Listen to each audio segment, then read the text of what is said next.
things constitute evidence? Is it possible that there might be things that are true even if no evidence exists in support of them, right? Well, Things like that. But we're not doing epistemology, we're doing street epistemology, right? So you're just going on talking, everybody has their beliefs, yeah, and that's really, I mean, That's when right. it comes to religion and spirituality, I mean, I don't think you can really prove it's true or not true, that just comes down to the matter of faith. That's my name and my yeah, channel. personally. But for me, like, I had a near-death experience. That to me was like, I was a total atheist, and that to me is where I started getting into Eastern philosophy, because I was like, well, I don't know what's out there, but there's something out there, and I need to like find some way to connect with that. I see. You know, because it was just such a beautiful experience. I didn't, you know, have any experience of seeing any deities. I just went into this place of just like pure love, and it was the most beautiful thing imaginable.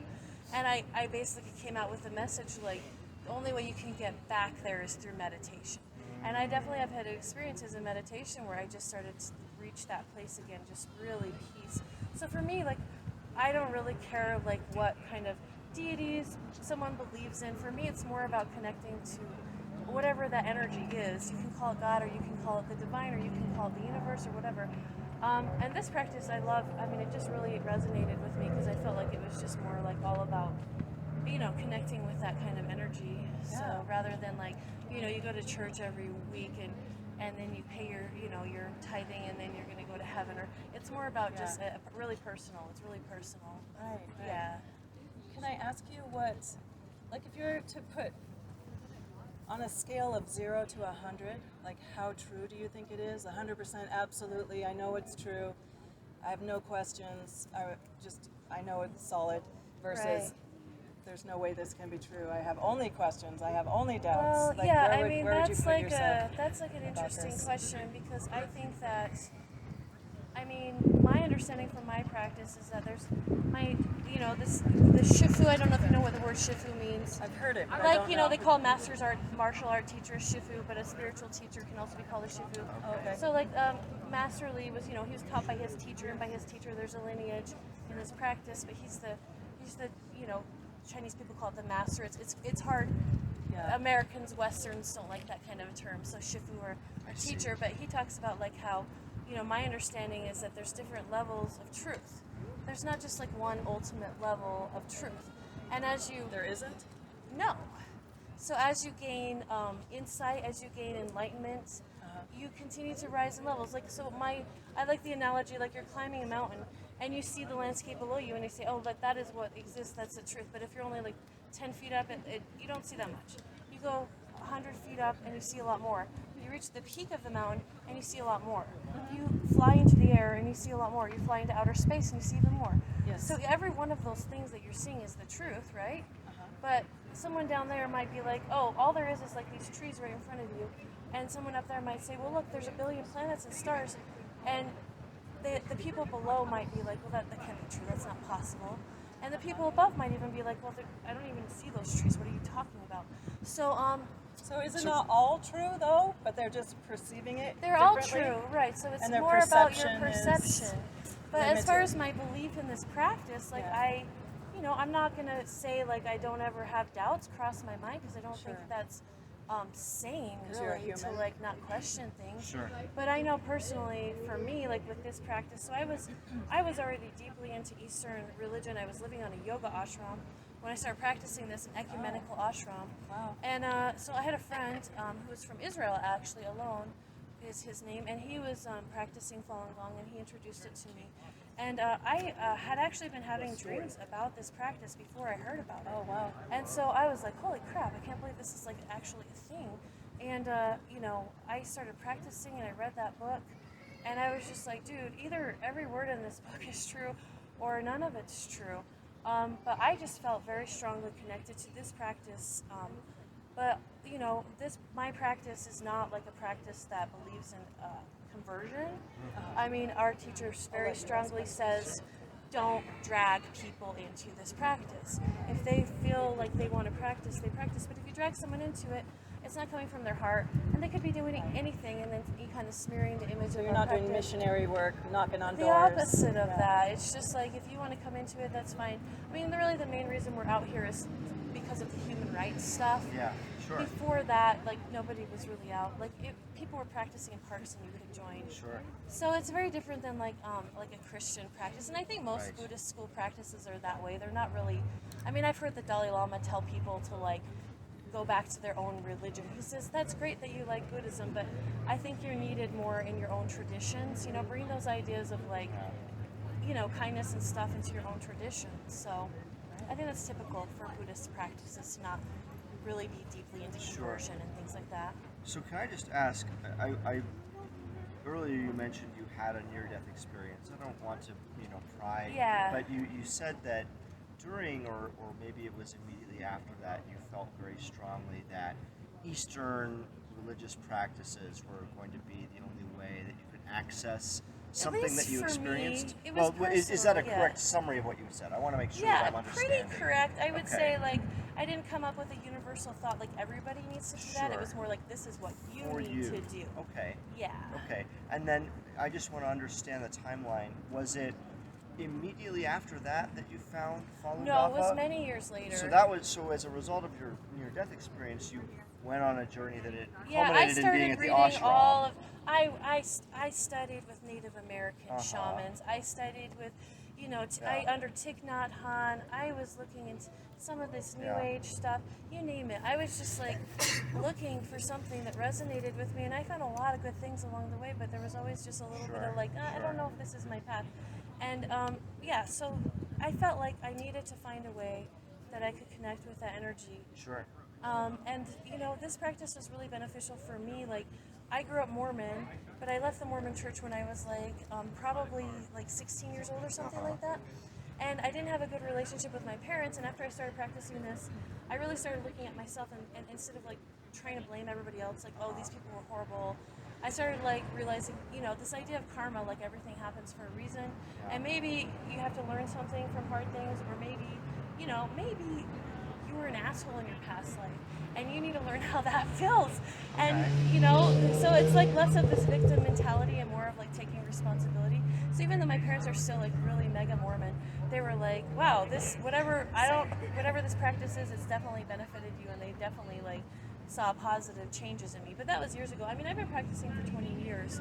So, I mean, I started practicing, I'm 43 now. I started practicing when I was like in my 20s, Okay. Okay. So. And so one thing I want to also ask about is I'm getting the impression that you feel that this experience is very personal to you. So I want to understand, do you think that different people might need to do different things to access sort of the place that you've accessed now? Well, yeah, I Okay. think that everybody has their own path, and I think there's a lot of truth in different, religions and different spiritual practices. So I don't necessarily think this path is everybody's path. Okay. I really like the Sermon on the Mount, and I think there's a lot of beautiful stuff in that. I don't know that a lot of people who call themselves Christians really follow it, but I think there's beautiful messages. Like, I've read the Quran, I've read a lot of different stuff, and so I don't personally think that this path is everybody has to do this. Okay, That's okay. not my belief. So I'm interested. I don't want to, come off as combative or anything. No, that's fine. Yeah. It's good to have dialogue Sure. about things. So Yes. I'm very interested. You used the phrase, I think, that there's truth in different practices, right? Yeah. And so, to me, it seems that certain practices might make claims that are not compatible with each other.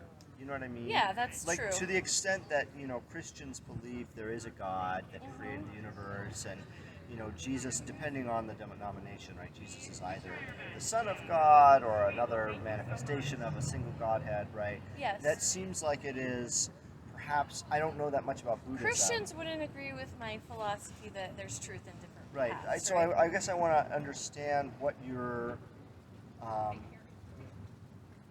you mean by truth. You earlier used the metaphor of climbing this mountain and getting Right. a broader and broader perspective, right? Well, okay.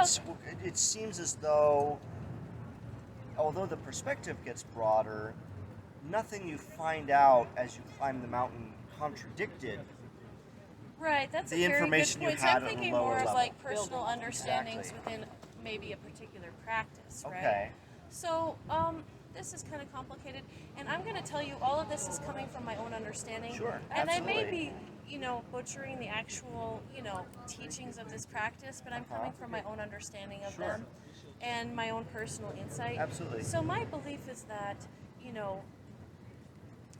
Christians would have a hard time with this, other religions would have a hard time with this, but I believe that there are, like in my practice, it's kind of taught that, and in most Buddhist practices are multi-theistic, right? Sure. So my ex-husband's Tibetan, right, and he had paintings of different deities that were in our house, and he worshipped all of them. Yeah. They were more like his family deities, along with Sure. the Buddha Sakyamuni.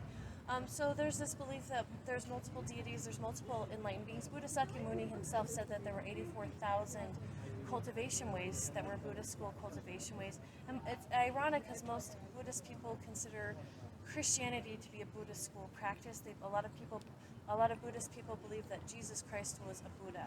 He was an enlightened being. Now, Christians don't believe that. They believe that he was the only deity or the son of Sure, God or sure. whatever. Right. So I personally believe that he was an enlightened being, just like Buddha Sakyamuni, and he was teaching according to the way that the people in that region could understand and think. I see. But yeah, I do believe that there's multiple enlightened beings. But in my practice, like my teacher talks about, don't put your foot in two boats at one time. How are you going to get anywhere?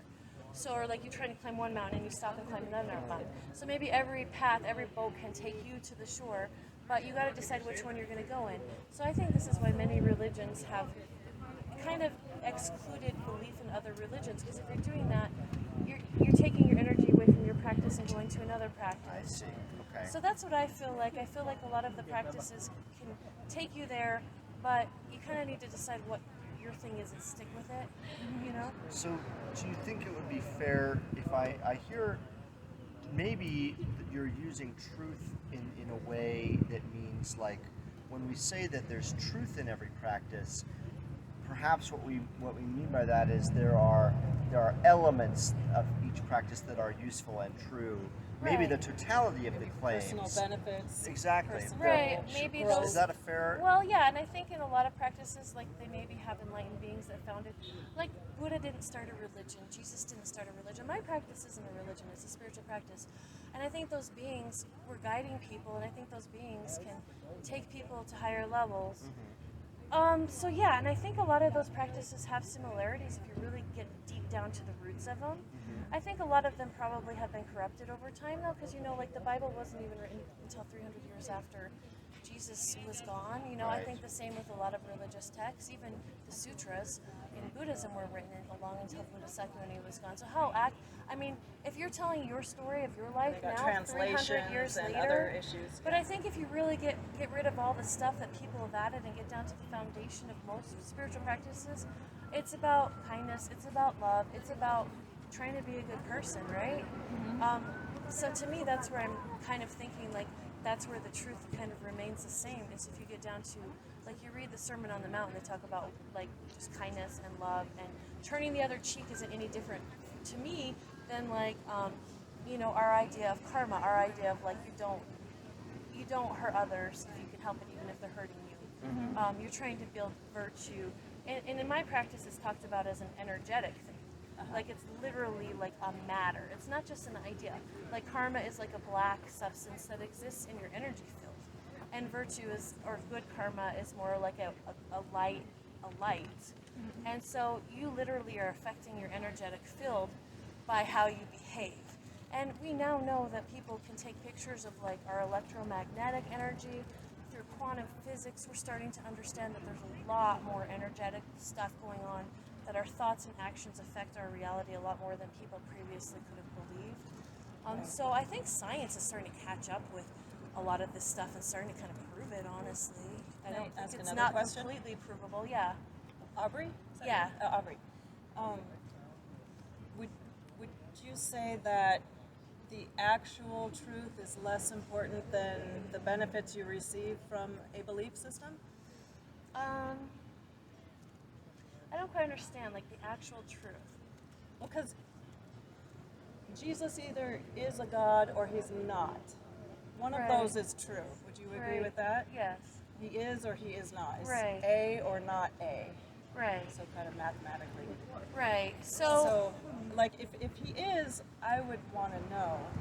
Or if he's not, like, that's a my good question. Yeah. actions are Yeah. going to be dictated by whether Yeah. I think A is true or not A. And so we're not Yeah. asking you to say whether Jesus is God. No, that's But do it, you right? think That's that an example. whether or not these ideas are true are as important as the benefits? Yeah, I Yeah. think it's hard to get the benefits from a practice without a certain degree of faith in it.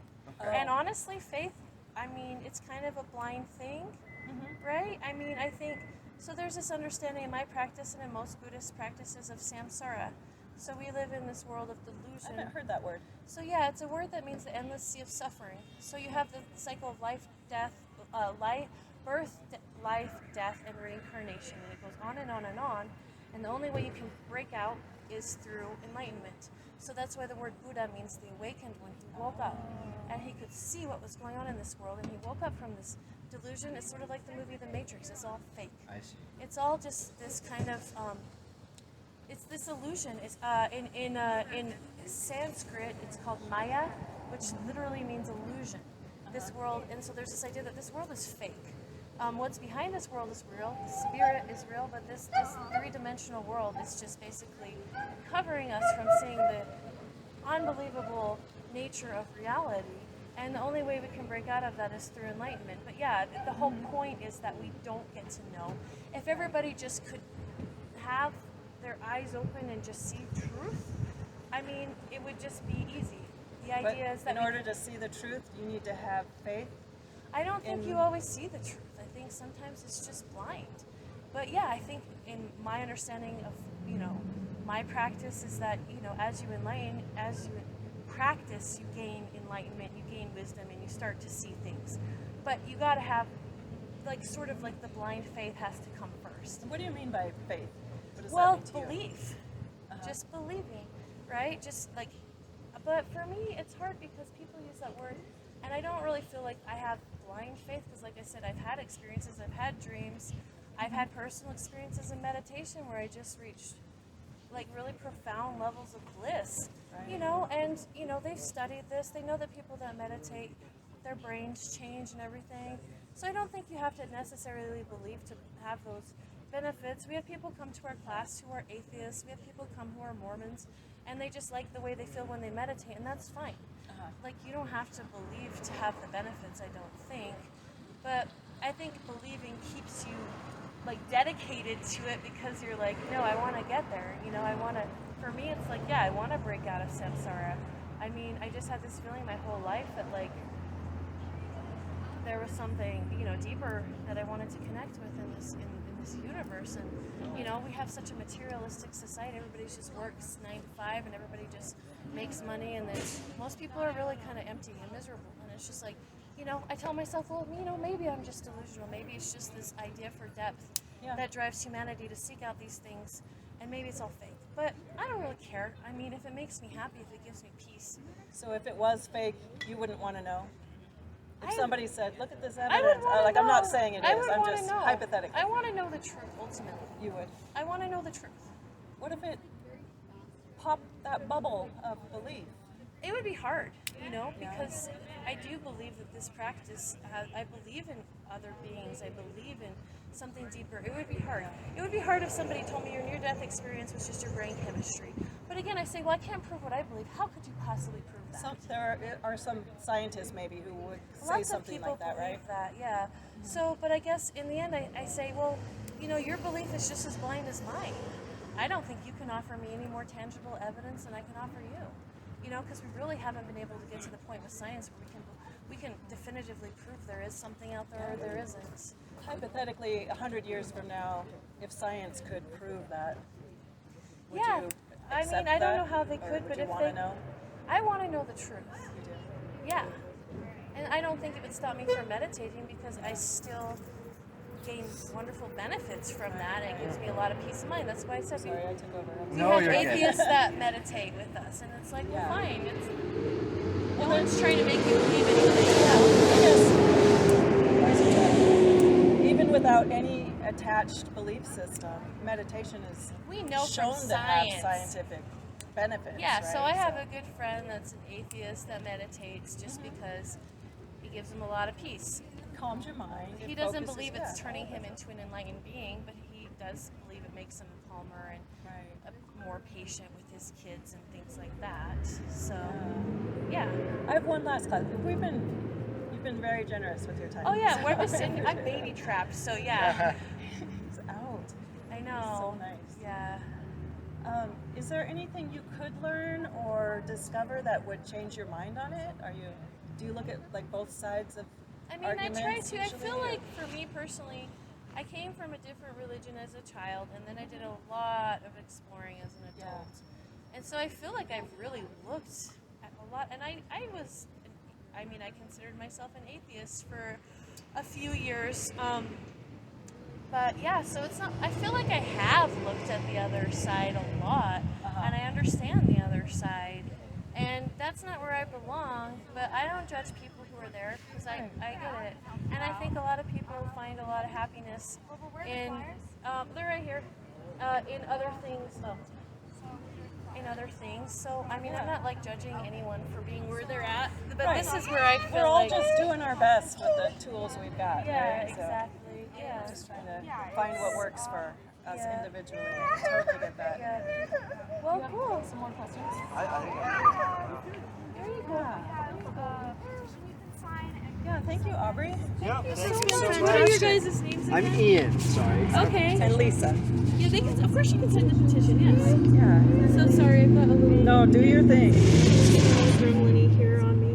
But yeah, I'll check out your face. It's YouTube. It's a YouTube channel. It's just Street small. Street Epistemology. Yeah, Okay. it's on the card. You can email me if you have second thoughts, like I don't want that posted or I think or that's whatever. fine as but- long as you like represent what I said accurately. It will not be I edited. don't It'll just touch be it. the one Literally continuous as is. recording. Yeah. That's Car awesome. noises in the back and everything. Yeah. Yeah, Sweet. Okay. so- Cool. I will check Yeah. it out. I don't And do anything. yeah, you probably got lots of other interesting interviews on there. So I will Yes, look at it. I'm just intrigued by what people believe and why What they about believe you it. guys? I'm just curious. Like, Yeah. where are you coming from? Like, are you guys Go coming ahead. from any belief I'm system? pretty agnostic. Okay. I grew up Christian, not Mormon, Presbyterian, which is Okay. a much lower demand Christian faith. Yeah, right? yeah. But I just ultimately found that I don't have a compelling reason to believe in God, but Yeah. I also feel like I can't be an atheist because I also don't have a compelling reason to doubt. Yeah, I get it. Right? Yeah. There's not really a clear answer there, so that's where I'm coming from. Yeah. Yeah, that's I think a healthy place to be if you're not sure, right? Right. Mm-hmm. Yeah, my husband is like more like agnostic, and that's Sure. kind of where he's at. Sure. But he's told me he's had a couple of experiences that were like spiritual experiences. Right. But he's more like a skeptic about things. Sure. But yeah, I get that. That's kind of where I'm at. Yeah. Yeah, I was raised LDS, Yeah. and I left about 6 years ago. Yeah. So I've spent my whole life as a believer, hardcore believer. Oh wow. And now I'm just a so skeptic, you and left I'm just when? How long ago? six So years not that ago. long ago. So it. Yeah. And as an adult, it's got to be a lot harder. A lot harder, yeah. Yeah. My whole life changed. Yeah. I Yeah, can so now I'm imagine, just yeah. really intrigued by beliefs and how beliefs work and the psychology behind the thought processes. Why do people pick different directions to go?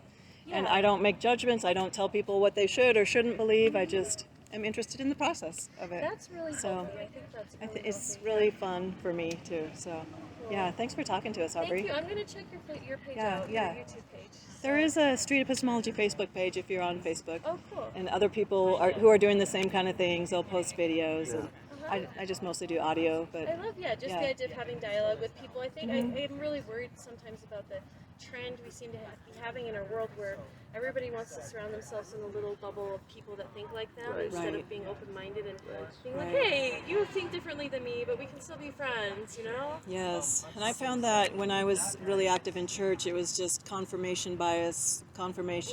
Everybody believes the same things, and I would only read material that confirms what I wanted to be true. Right, exactly. And then I had to crack that The door whole open. testimony thing is sort of like a, I hate to say it's a little bit of a practice in, you know, making sure everybody thinks the same way and stuff like that. And here's the things you're allowed to say on testimony day. Yeah, exactly. But So- yeah, I think for me it's good, you know, to be married to somebody who has different beliefs than I have. 'Cause he challenges me, I challenge him, and we keep each other, you know, open-minded. We have kind of a lot of different viewpoints, but I think what keeps us together is we're both just like believe in being nice, good people, you know, and I feel like that's pretty much.